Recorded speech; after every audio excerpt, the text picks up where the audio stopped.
Bueno, doctor Aquino, un gusto estar acá en este ciclo de entrevistas. Es un lujo desde lo personal y desde lo profesional, porque nosotros, si alguno no sabe, nos conocemos hace varios años ya. Nos conocimos en el Colegio Abogado San Isidro. Yo fui invitado a dar clases por De Diego y ahí empezamos a tener un vínculo nosotros, de hoy de una profunda amistad hace varios años. Así que es un lujo para mí contar con usted acá.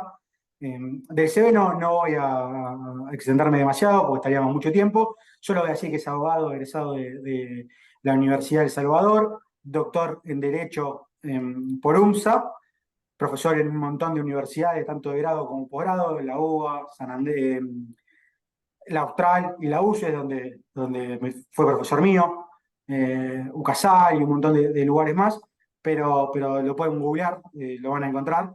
Así que, doctor, bienvenido. Muchas gracias por dedicarle tiempo a esta charla.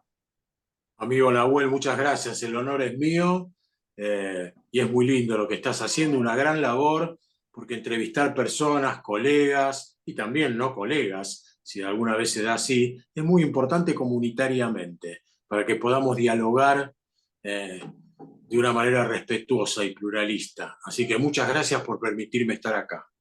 Nada, muchas gracias a usted. La idea es esa es hablar un poco de derecho del trabajo con referentes para que por ahí las personas que no los conocen del todo puedan hacerlo y escuchar su opinión. También desde un punto de vista más personal, muchas de las primeras preguntas están dirigidas hacia usted. Para los que no tengan el gusto de conocerlo, puedan ir viendo cómo llegó a ser lo que soy, que es para muchos un referente dentro del derecho del trabajo, especialmente dentro del derecho colectivo, que es lo que más le gusta. Así que eso nos lleva a la primera pregunta. ¿Por qué decidió ser abogado? Y dentro de eso, ¿qué lo llevó a dedicarse a esta rama tan especial del derecho, como es el derecho del trabajo?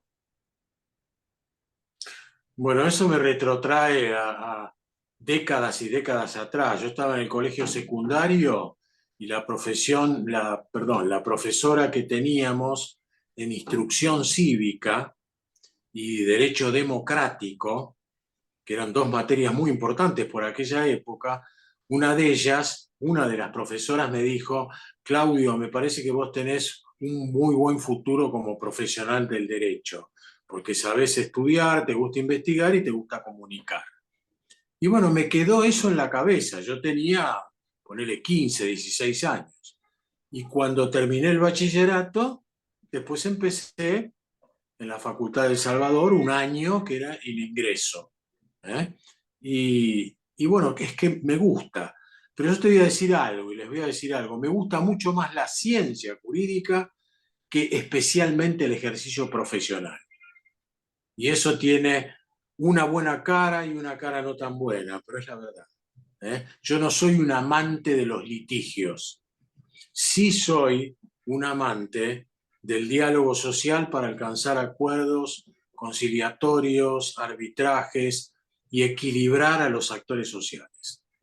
Eso es lo que quiero comunicarles. Y eso fue lo que me decidió a hacer esta carrera.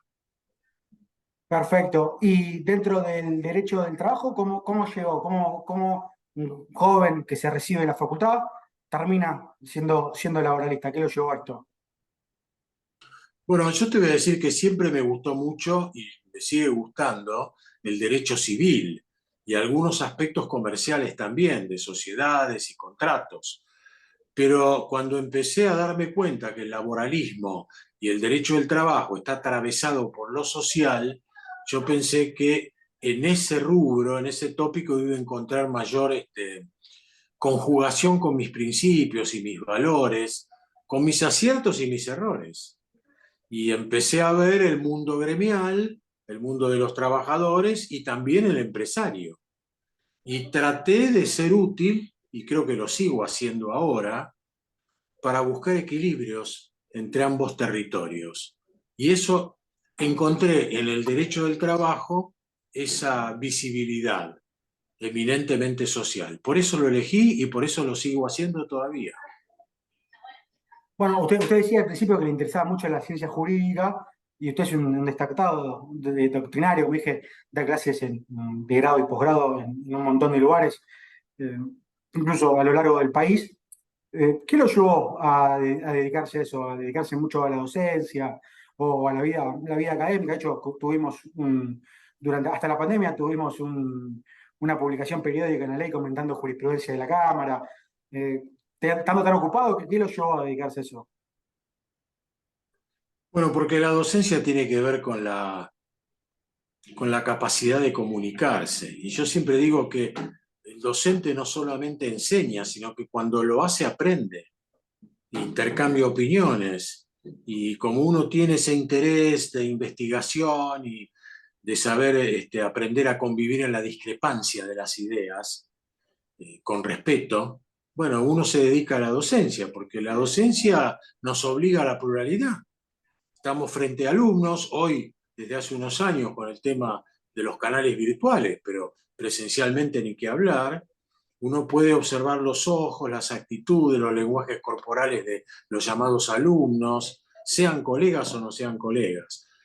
Yo creo que la razón de ser de todo mi trabajo profesional es la docencia. Sí, se nota. Bueno, de hecho, te he dirigido, yo he coordinado muchos posgrados en distintos lugares y siempre me llamó la atención eh, porque siendo tan reconocido y más, siempre fue a todas las clases, me dedicaba mucho tiempo a todo y si eso es sin vocación entiendo que no se puede hacer, ¿no? Sí, yo creo que hay que tener una gran vocación, porque como bien sabemos, vos también lo sabés, no es un tema de correspondencia económica, pero sí te honra eh, socialmente y también te prestigia. Por eso todo el trabajo que uno hace desde hace tantos años, qué sé yo, colaborando en comentarios doctrinarios, analizando pronunciamientos judiciales, charlando mucho con miembros y funcionarios de la justicia, jueces, juezas, con colegas de distintos sectores, y después tratar de llevarlo eso a la comunicación, aprovechando las que nosotros denominamos tribunas académicas, es lo que a mí me hace sentir bien y que le da razón a mi vida. Y lo digo de todo corazón, vos lo sabés, pero yo lo repito. Si yo no hiciera eso, realmente no le encontraría demasiado valor al ejercicio profesional, porque además me ha enseñado muchísimo en los litigios, en las negociaciones colectivas, en las llamadas paritarias, en los asesoramientos que todavía uno puede hacer como consultor. Pero hay que aprender. Y cuando uno prepara clases y se conecta con los alumnos y le preguntan qué pasa de un lado y del otro y te critican tu pensamiento y qué sé yo, en definitiva, te guste más, te guste menos, es lo que te hace crecer. Bueno, eso también me lleva a hacerle otra pregunta vinculada a esto, después ya vamos un poco más a los profesionales. ¿Qué lo llevó, qué lo motivó a hacer el doctorado? Porque yo no tengo duda de que cuando hizo el doctorado ya tenía más horas de cátedra que muchos de los que eran sus profesores. De hecho, se sacó la máxima nota, yo estuve en su defensa. ¿Qué lo motivó a buscar el título de doctor cuando en realidad ya ha dado clases en todos lados? No fue un tema de una necesidad de tener un título. ¿Qué lo motivó a buscarlo o a hacerlo? Bueno, yo te diría que hay momentos en la vida que uno tiene que presentarse ante desafíos grandes. Sin entrar en detalles, cuando yo decidí hacer nuevamente un doctorado fue porque pensé también en llevar una temática, una iniciativa académica muy importante a nuestro querido Colegio de San Isidro. Y no lo digo para ser autorreferencial, pero yo pensé en brindarle un servicio que nuestro colegio en ese momento no tenía, que era justamente un curso de doctorado. Sí, ahí lo No había. interrumpo. Si alguno no lo sabe, el doctorado de UNSA en ese momento se podía cursar en el Colegio de San Isidro, eso hace referencia a que lo llevó porque el colegio funcionaba como una sede. Uno podía cursar el doctorado en la sede del Museo Social o en el CASI. Ahora sí, perdón, Exactamente. sí, aprecio esa aclaración porque por ahí no todos lo saben. Sí, probablemente no lo sepan. Fíjate que se produjo más o menos entre los años 2017 a 2020, ¿no? Y éramos una cohorte no muy grande, pero de 12, 13 colegas, todos sanisidrenses, por supuesto, y bueno, eso prestigió bastante al colegio nuestro. Y bueno, yo tuve la suerte de ser, digamos, el primero que terminó el curso, presentó su tesis y al cabo de un tiempo, un año y medio después, donde efectivamente vos estuviste ahí presente cuando se hizo mi defensa virtualmente, y eso yo no lo olvido jamás y lo destaco públicamente porque tiene mucha importancia anímica y reveladora de un verdadero vínculo de amistad que tenemos. Digo, lo hice porque el desafío era dar ese servicio por un lado, pero por el otro lado actualizarme también en temas. Ya era un hombre grande y dije, bueno, había tenido un antecedente de doctorado de Derecho del Trabajo en la UBA, sobre fines de la década del 70, cuando yo era muy jovencito, y principios de los 80. Profesores como, por ejemplo, Juan José Tala Padre, eh, está Vázquez Vialar, bueno, juristas de un nivel impresionante. Yo me acuerdo que lo que preparé ahí era todo trabajo de mujeres y menores en esa época. Pero nunca, después por razones de la vida, personal y profesional, nunca di la tesis. Con lo cual nunca me recibí de doctor en Derecho en la UBA. Y me quedó ese cometido, me quedó como incumplido y me hacía mal durante décadas, hasta que se dio esta oportunidad. Y bueno, lo hice muchos, muchos años después. Estoy muy contento, muy Bueno, de contento. hecho, esa tesis fue recientemente publicada el mes pasado por la editorial La Ley, en una crítica del modelo sindical argentino, que se llama. Yo ya la leí antes de que sea libro. ¿Qué nos puede contar? Ahora sí, ya más en el tema del derecho. ¿Qué opinión le merece el modelo sindical argentino en su estado actual, con las grietas, que algunos dicen que ya está básicamente roto el modelo, y el modelo original? ¿Qué opinión le merece eso que nosotros conocemos como modelo sindical argentino? Bueno, primero Pregunta. quiero decir, sí, no, es una muy buena pregunta, eh, digamos, bastante diversa, en, plurifacética, como le gusta decir a algunos, ¿no? Yo recuerdo haber participado como asesora ayudando a ciertos equipos de aquella época, en la década de los 80, porque el cometido era lograr la derogación del modelo anterior, la ley 22.105, de un gobierno militar, un gobierno de facto. Entonces, yo creo que lo importante de esto, ¿qué me enseñó antes de decirte cuáles fueron los motivos para escribirlo? Lo que a mí me motivó a estar dentro de ese grupo y agradecer históricamente a quienes me convocaron es porque había que lograr presenciar un verdadero pacto político institucional en nuestro país, que yo no lo he vuelto a ver, no lo he vuelto a ver todavía, pero sigo tratando modestamente en cada cosa que realizo, humana y profesionalmente, en que esto se conduzca por ese camino. ¿Qué quiero decirte? Bueno, el gobierno de Alfonsín en ese momento y el gobierno perdón, la oposición justicialista mayoritaria, y se discutió muchísimo este modelo sindical y se logró la derogación y se lograron principios y valores muy importantes. Si uno lee la ley 23.551, que tiene vigencia desde abril del 88, se da cuenta que el principio que se buscó es netamente democrático, como es la libertad sindical, tanto para cada trabajador como para cada sindicato, pero también con la libertad de asociación y de representación del sector empleador, el que genera trabajo. Entonces, el modelo, si vamos a la palabra, como se dice ahora, la nociología, el modelo es una pauta que está, si quiere tener éxito, para ser imitada, para ser copiada, para ser, digamos, de alguna manera enaltecida. Nuestro modelo sindical puede decirse que tiene eso, en algunas partes sí, en otras no. Yo creo que desde que las fuentes internacionales se dedican a observar al modelo sindical argentino en los 90, si uno lee las fuentes de la UIT y mira los convenios y recomendaciones internacionales u opiniones consultivas de la Corte Interamericana de Derechos Humanos, empieza la gran discusión.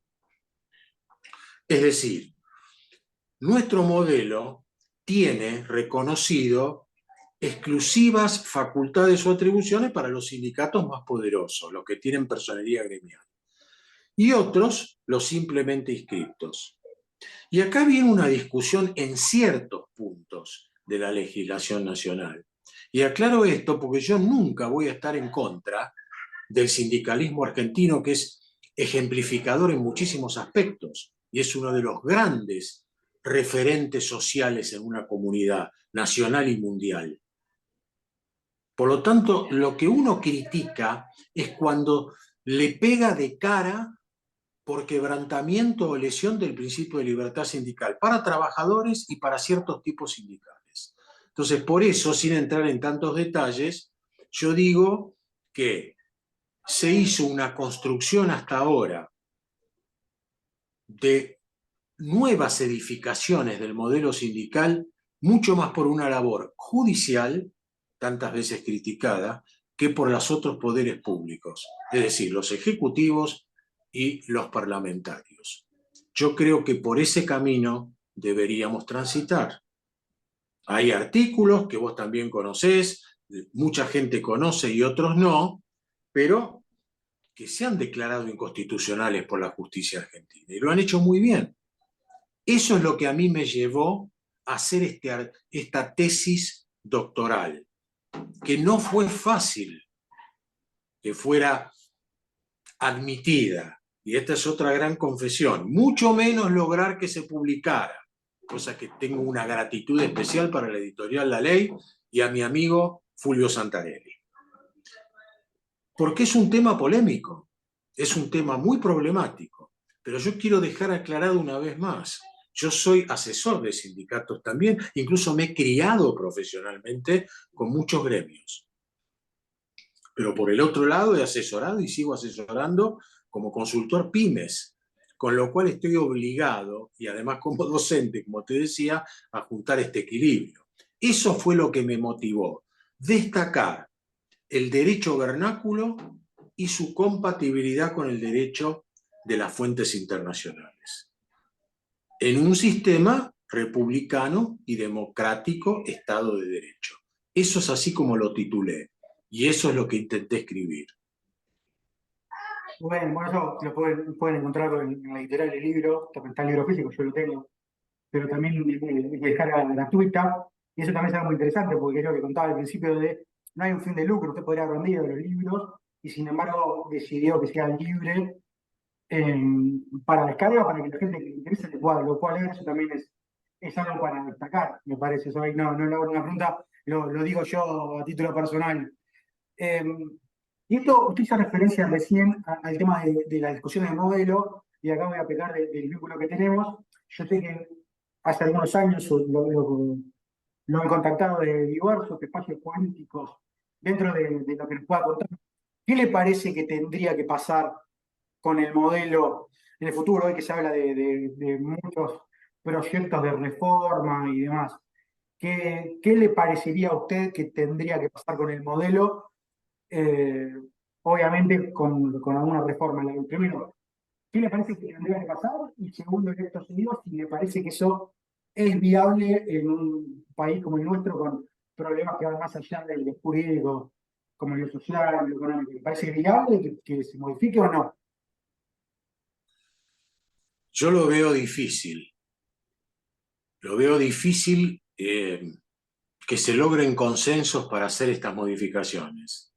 Ahora, si yo les muestro cuáles vienen siendo las respuestas de los distintos gobiernos argentinos en las últimas décadas, frente a la OIT que nos reclama estos cambios, porque sostiene que estamos quebrantando convenios internacionales como por ejemplo el 87, que es la libertad sindical y el derecho de asociación.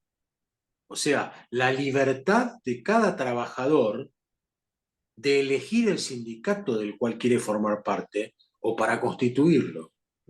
Si esto no es un derecho democrático, yo la verdad lo dejo picando acá. Pero por el otro lado, también tenemos criterios de libertad sindical negativa, o sea, yo puedo decidir no afiliarme nunca o desafiliarme. Y eso ya es un tema que trae problemas a ciertos sectores. Y estoy hablando de todos los sectores.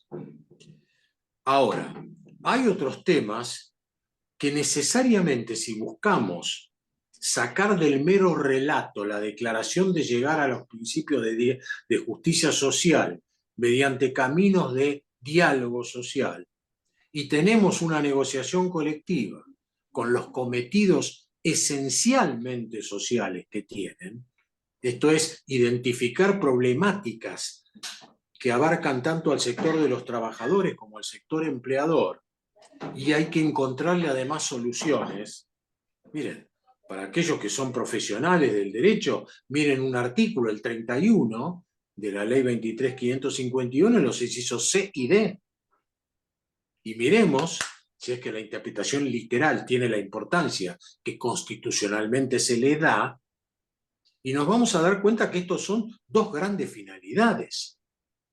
Esa negociación colectiva yo creo que debería tener una modificación, no a la baja, sino para evitar tantas grietas asimétricas en la discusión sociojurídica, cultural, política, étnica, de género.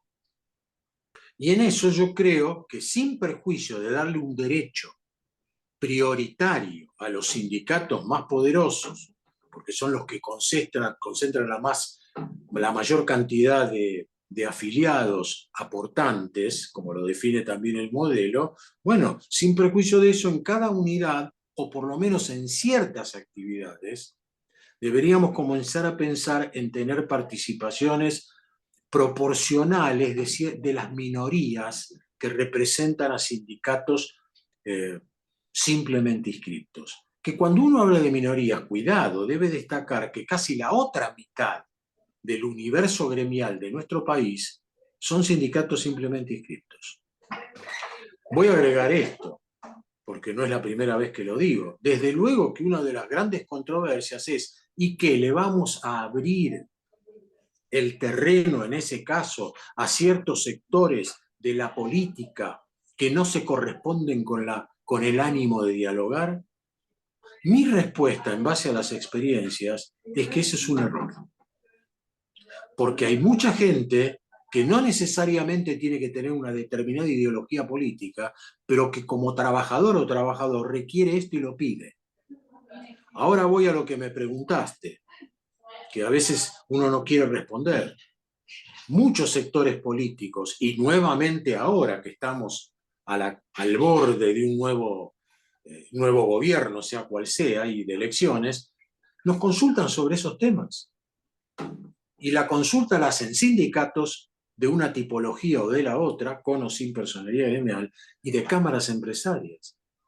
Vos y yo hemos compartido la semana pasada, 16 de agosto, un gran evento que organizó la Cámara de Sociedades, antes llamada Cámara de Sociedades Anónimas, hoy abarca todas las sociedades comerciales. Y vos viste, igual que yo, las respuestas, las preguntas, las inquietudes, no necesariamente coincidentes. Pero yo creo que ese es uno de los grandes temas, la negociación colectiva. Y el otro tiene que ver también con aspectos democráticos, que es la representación minoritaria, no solamente en asambleas o congresos de un ministerio, sino en las conducciones. Y el otro aspecto que se está discutiendo políticamente hoy es evitar la eternidad en los cargos sindicales. O sea, tener alternancia en el poder como la tenemos incluso en el cargo presidencial. Creo que te estoy tocando, sin perjuicio de otros, temas que en este momento se están discutiendo con mucho ardor, pero que no creo que se solucionen ahora. Va a llevar tiempo. Ahora, la OIT lo que nos pide es que busquemos el consenso del cual hablamos para contestarle. Viste que cada Estado que ratifica convenios tiene que pasar una memoria, normalmente por año. Y en la memoria nosotros venimos contestando, yo les aconsejo que lean las observaciones del Comité de Libertad Sindical y de la Comisión de Expertos de la OIT, ¿qué le venimos respondiendo como país?